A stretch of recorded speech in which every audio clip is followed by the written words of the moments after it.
네. 좀 전에 이론 수업에 이어서 문제 해결 과정으로서의 쓰기 단원을 교과서를 보며 수업을 할게요. 좀 지루한 감이 있으니까 영상을 보고 영상 속의 친구들이 어떤 문제 해결 과정을 거치며 글을 완성했는지 알아봅시다. 문제 해결 과정으로서의 쓰기. 성현아, 다음 주에 너랑 나랑 별빛공원에서 버스킹 공연하기로 한 거 말이야. 관객이 아무도 없으면 어쩌지? 관객도 없이 쓸쓸하게 노래하게 될까봐 걱정이야. 그럼 우리 공연 소식을 알리는 글을 써서 홍보할까? 그래, 좋아.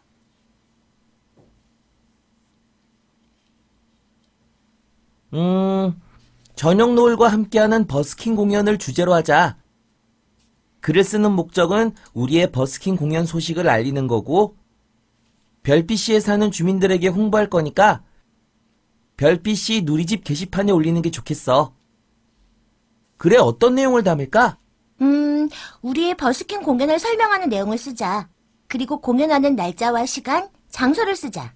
그래, 공연을 보러 많이 와달라고 초대하는 내용을 넣으면 좋겠어. 내용을 어떤 순서로 제시하는 게 좋을까? 우리 공연을 소개한 다음에 공연 날짜와 장소를 안내하고 초대하는 말을 덧붙이는 게 자연스럽겠어. 좋아. 그리고 사람들이 공연 장소에 찾아오기 쉽게 길 안내를 추가하자. 이제 글을 써보자. 버스킹 공연이 무엇인지 잘 모르는 사람들도 있을 것 같아. 버스킹 공연 대신에 거리 공연이라는 표현을 쓰면 어떨까? 아, 그게 좋겠다. 그런데 공연 장소로 가는 길을 글로만 설명하니 눈에 잘 안 들어오는 것 같아. 그럼 공연 장소를 쉽게 알아볼 수 있도록 약도를 첨부하자. 좋아. 글을 다 쓰고 나서 게시판에 올리기 전에 고쳤을 부분이 있는지 살펴보자. 응? 성현이와 지수는 글의 주제와 글을 쓰는 목적, 예상 독자, 매체 등을 고려하여 글을 쓰는 과정에서 부딪히는 여러 가지 문제를 해결하며 글을 썼습니다. 이번 단원에서는 쓰기가 문제 해결 과정임을 이해하고 글을 쓰는 과정에서 부딪히는 문제를 해결하며 한 편의 글을 쓰는 활동을 해봅시다. 네. 버스킹 홍보에 대한 글을 쓰는데 여러 가지를 고려하며 문제를 해결했죠.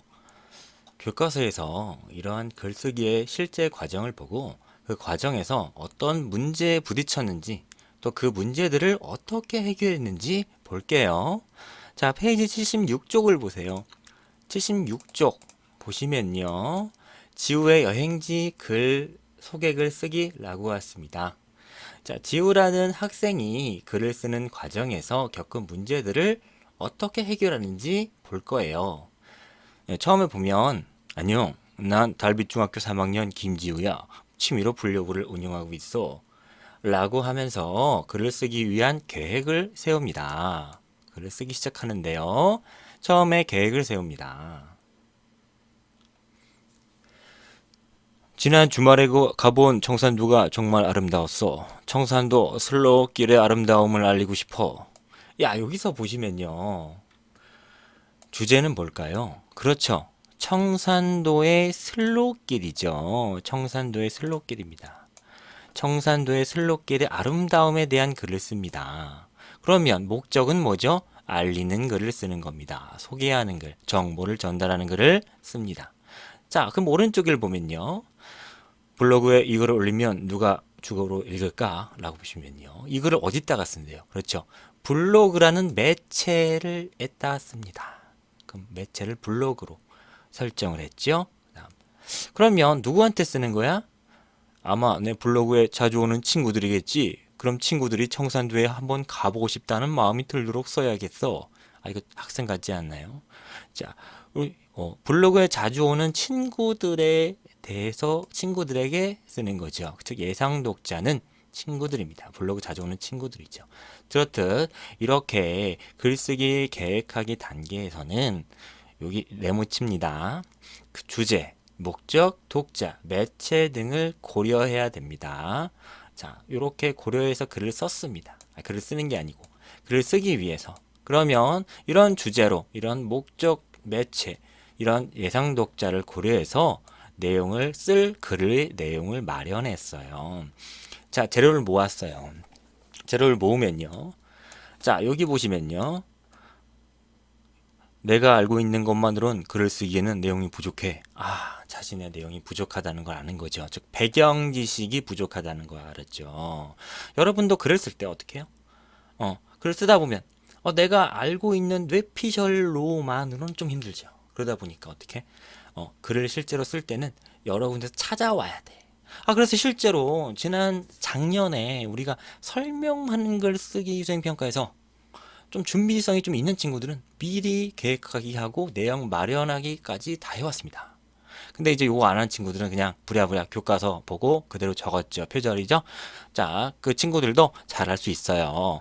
자, 이렇게 배경 지식이 부족하다고 하는 문제를 깨달았으면, 이 문제에 부딪혔으면 이 문제를 해결하기 위해서 어떻게 했습니까? 다양한 자료를 수집했습니다.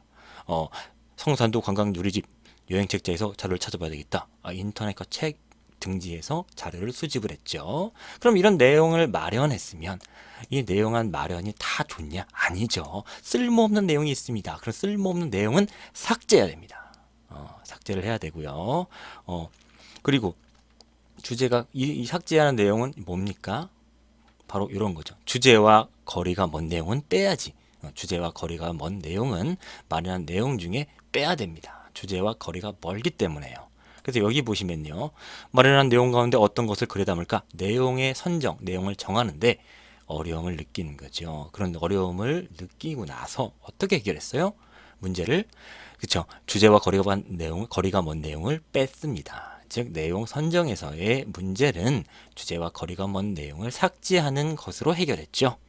여기서 보시면요. 이 부분은 삭제한 겁니다. 역사, 관광지, 필요 없습니다. 주변 관광지를 왜 청산도를 보는데, 그쵸? 그 다음에 나머지는 살렸는데요. 일본 코스에 대한 이 내용은 많이 부족하니까 인터넷 누리집을 봤습니다. 그래서 내용을 많이 정했죠. 마련했죠. 즉, 내용 마련하기엔요. 배경 지식이 부족한 경우에는 다양한 자료를 수집했고요. 내용 선정에 어려움을 느낀 경우는요.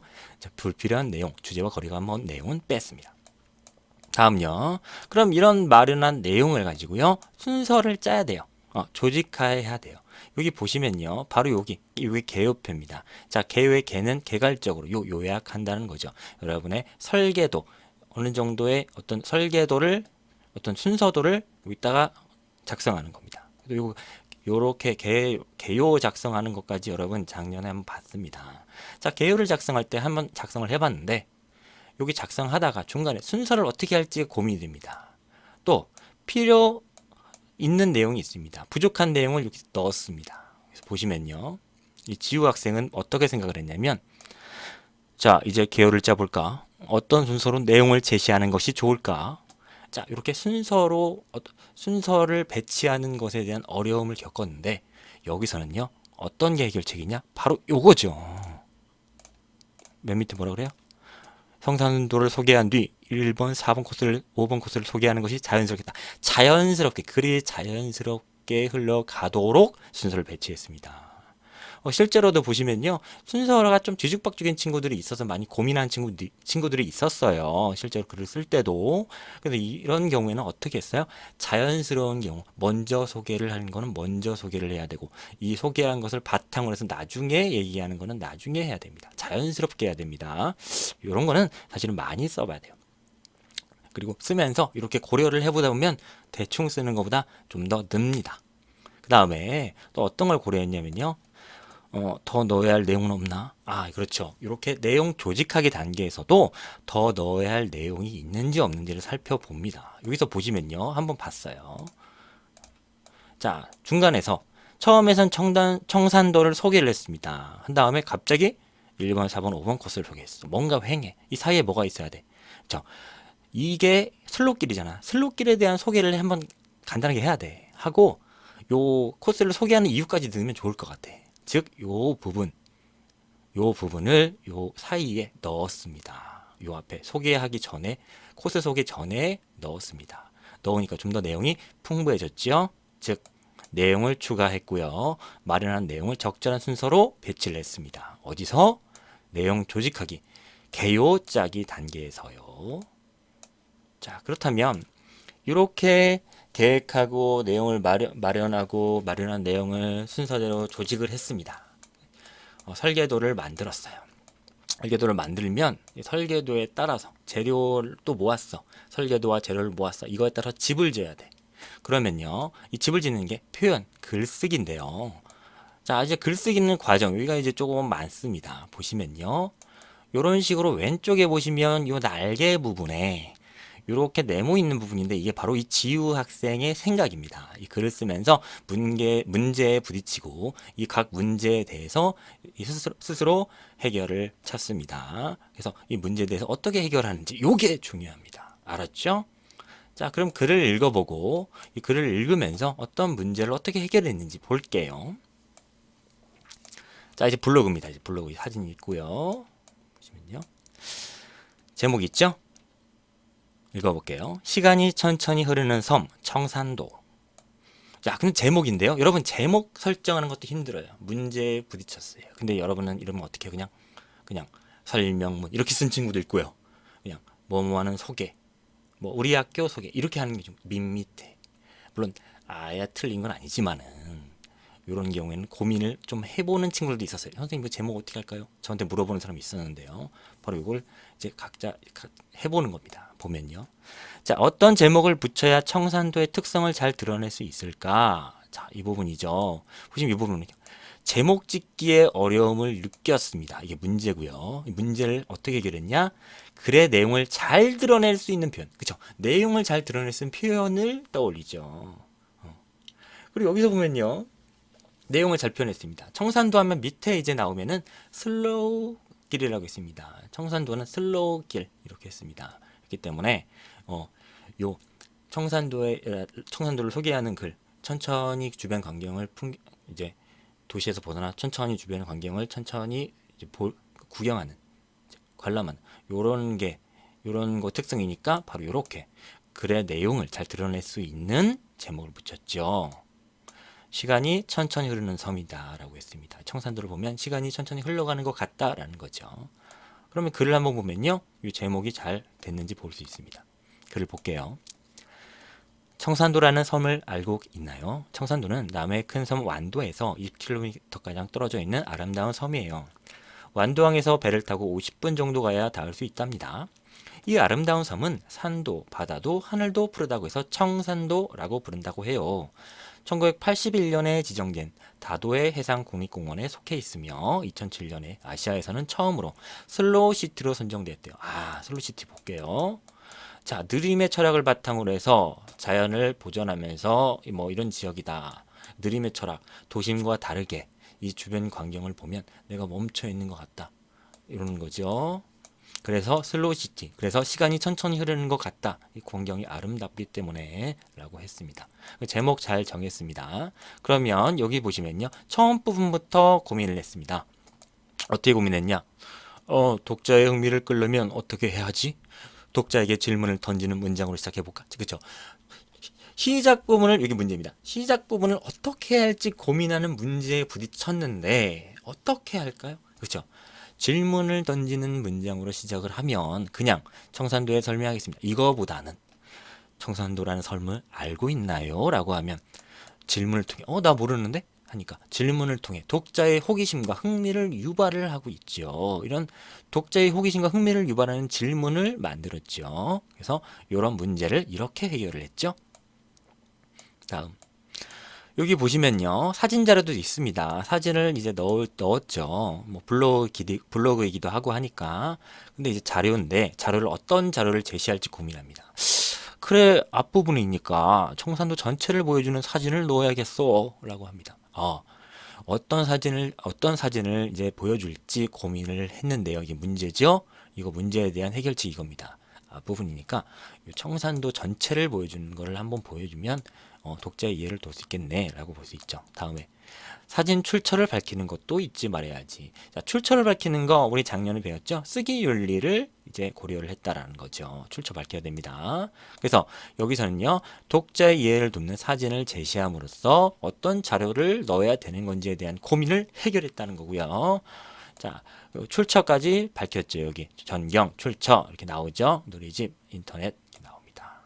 홈페이지 나옵니다. 그래서 처음까지는요, 여기까지는 처음 부분이고요. 청산도에 대해 소개하고 있는 부분입니다. 아, 여기 요런 거는 요번 단락에서는 요번 이제 지문에서는 요 회색은 안 써도 돼요. 요게 쓸 게 많기 때문에 파란색과 요 빨간색 쓰면 됩니다. 알았죠? 처음 부분에서는 청산도를 소개를 했고요. 중간 부분부터는 이제 청산도의 길이 나오네요. 슬로길에 대해서 이제 얘기를 합니다. 중간 일이죠? 읽어볼게요. 청산도를 둘러보면 슬로길을 따라 걸으면 좋습니다. 슬로길은 모두 11개, 코스 17개의 길로 이루어져 있지요. 슬로길은 모두 11개 코스, 17개의 길로 이루어져 있지요. 청산도 주민들이 마을 간 이동로로 이용하던 길을 조금 손보아서 만들었다고 해요. 산을 허물고 논밭을 파헤쳐 새로 만든 것이 아니어서 주변의 자연과 아주 잘 어울린답니다. 길을 걸으며 볼 수 있는 풍경이 아름다워 저절로 발걸음이 느려진다고 해서 슬로길이라는 멋진 이름이 붙였다고요. 아, 여기는 슬로길이라고 하는 이름이 유래가 나오네요. 그래서 여기에 대해서 사진 자료도 마찬가지입니다. 독자의 이해를 돕기 위해서 이렇게 사진 자료를 잘 했습니다. 아, 여기 슬로길이구나. 이거 보면서 약간 둘레길, 제주도 둘레길이랑 좀 비슷하네 라고 볼 수 있죠. 여기 보십니다. 출처를 밝혔고요. 11개 코스를 모두 걸어보려면 적어도 4일 정도는 필요합니다. 천천히 걷는다면 하루 이틀 더 걸리겠지요. 슬로길 모두를 천천히 걸으며 느긋하게 청산도의 아름다운 경치를 즐긴다면 얼마나 좋겠습니까? 그러나 방학이 아닐 때는 그렇게 하기 어렵습니다. 그래서 저는 1박 2일로 1, 4, 5번 코스를 둘러보는 것을 추천합니다. 1번, 4번 코스는 주변의 경치가 특히 아름답고 5번 코스는 곳곳에 다른 데에는 보기 어려운 독특한 볼거리가 많기 때문이에요. 아, 추천 이유까지 나왔네요. 여기까지. 중간 1, 청산도 슬로길하고 추천 코스를 소개를 했습니다. 다음에요. 여기서 보시면요. 이런 걸 얘기했죠. 여기부터 슬로길에 관한 내용이니까 독자가 알아보기 쉽게 문단을 바꿔야지. 자, 이 부분은요, 문단 나누기를 고민하는 분이죠. 그렇죠. 여러분, 문단을 나누는 거를 어디서 나눠야 되는지를 고민하는 경우가 많이 있습니다. 내용이 바뀌는 경우에는 나눠야 됩니다. 요거 안 하고 문단을 못 나누거나 그냥 다 엔터 치듯이 한 줄 따라 나누는 친구들이 있는데 그러면 안 됩니다. 내용끼리 나눠야 됩니다. 알았죠? 이 부분은요. 요것도 빨간색인데 이렇게 편의상 이거 쓸게요. 빨간색을 써요. 문단 나누기를 고민함. 문단 나누기를 고민함 씁니다.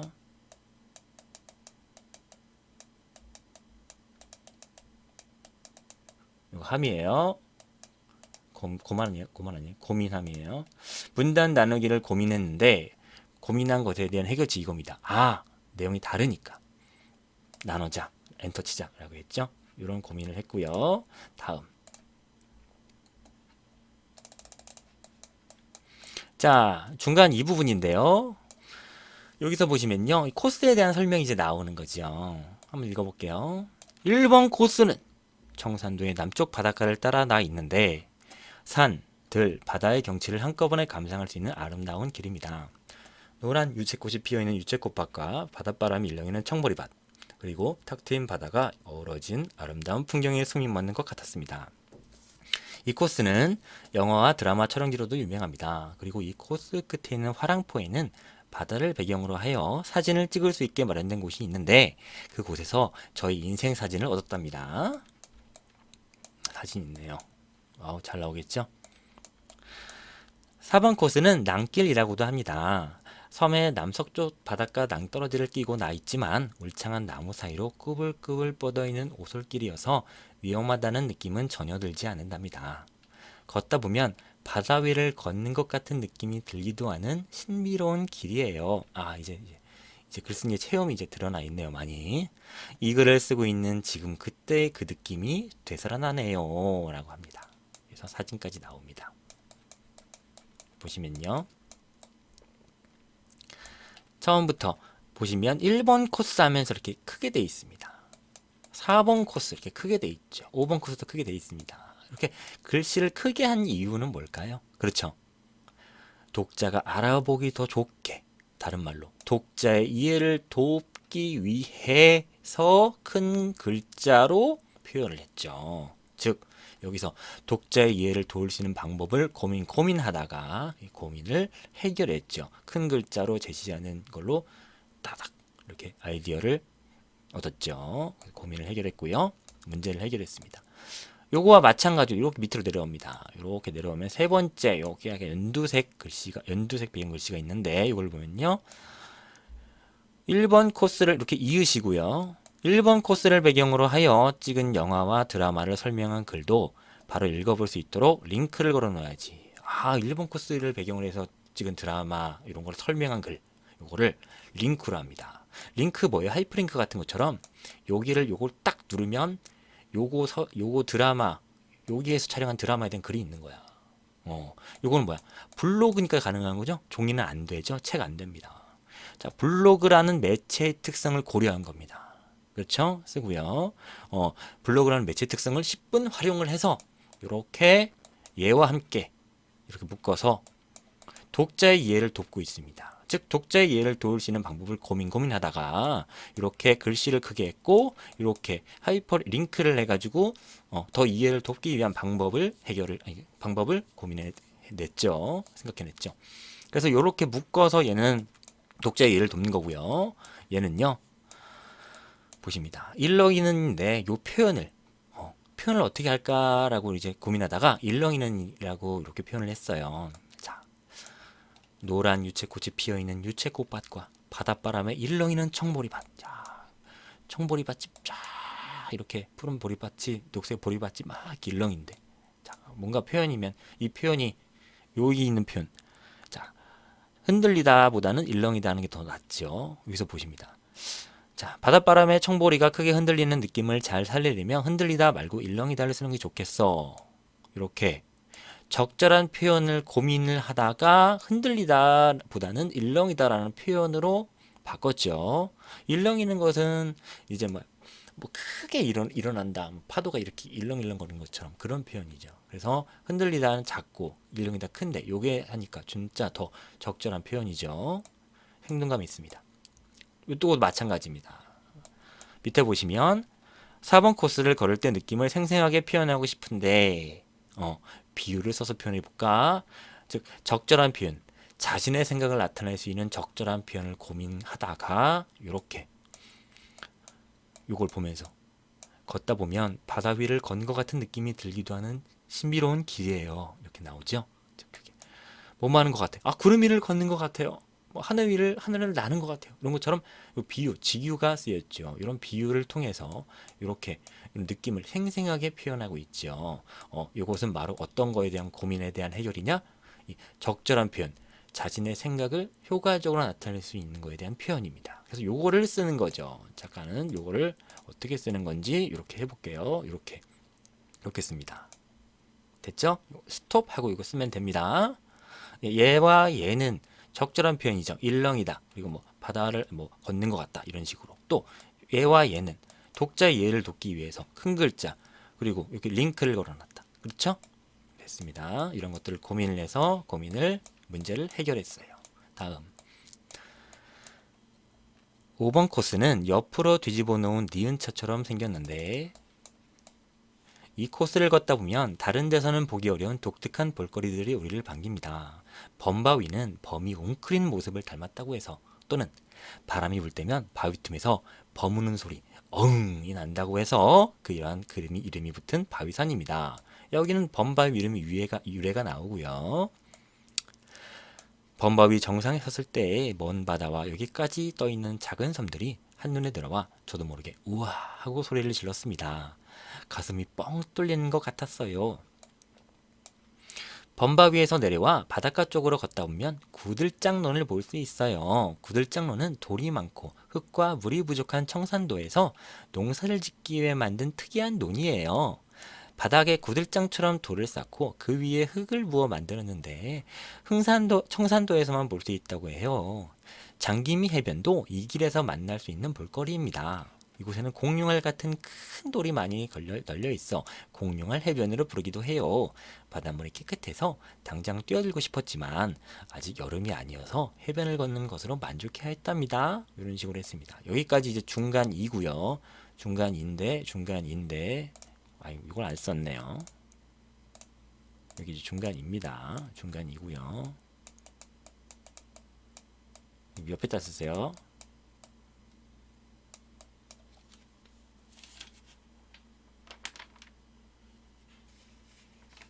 중간이는요 1번, 4번, 5번 코스를 알기 쉽게 소개를 했죠. 그래서 많은 사진 자료들 그리고 뭐 이렇게 링크를 걸어 놓거나 크게 이렇게 해 놓거나 이렇게 했습니다. 그러면요 봅시다.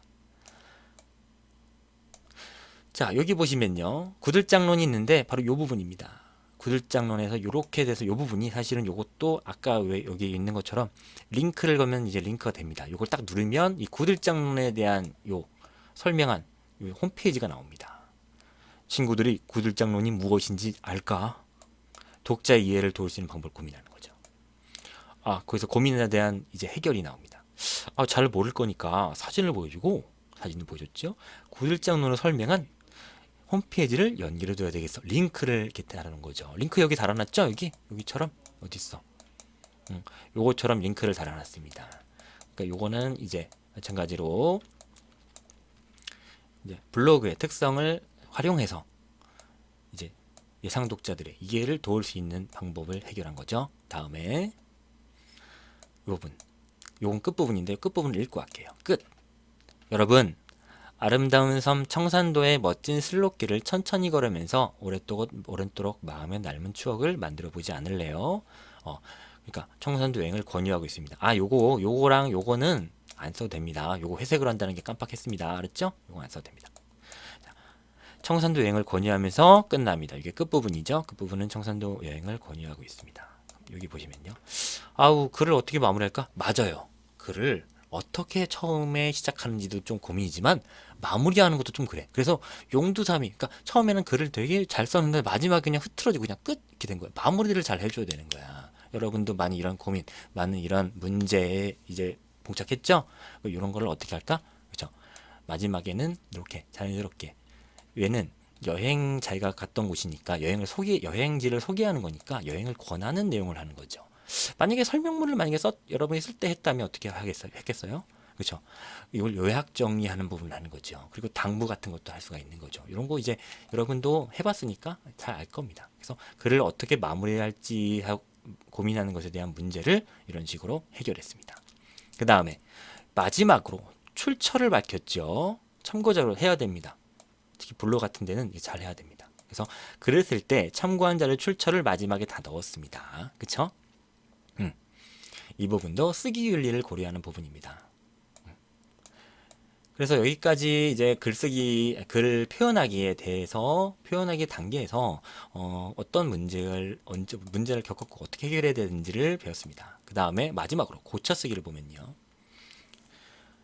블로그에 올리기 전에 주제에서 벗어난 내용이나 어법에 어긋난 표현이 없는지를 다시 살펴봐야겠어. 자, 이게 고쳐쓰기 할 때 유의할 점, 우리 작년에 시험 봤잖아, 그치? 배웠던 거예요. 내용이 주제에서 벗어난 내용이야. 그리고 막 뺐잖아. 빼는 거 막 문장 이렇게 막 우리가 표시했잖아, 그치? 그 다음에 어법에 어긋난 표현, 이렇게 문법에 어긋난 표현 같은 경우 잘못된 표현을 바꿨잖아. 이렇게 고쳐쓰기 할 때는 이게 글 수준, 문단 수준, 문장, 단어 수준 이렇게 각 수준에 맞게 고쳐쓰기를 했죠. 자, 여기까지 우리가 이제 81쪽까지 우리 수업을 했고요. 오늘 수업 내용이 좀 많았죠? 오늘 고생했습니다. 자, 다음 시간에는 학습 활동하고 더 읽어보기를 할게요. 오늘 너무 고생 많았어요.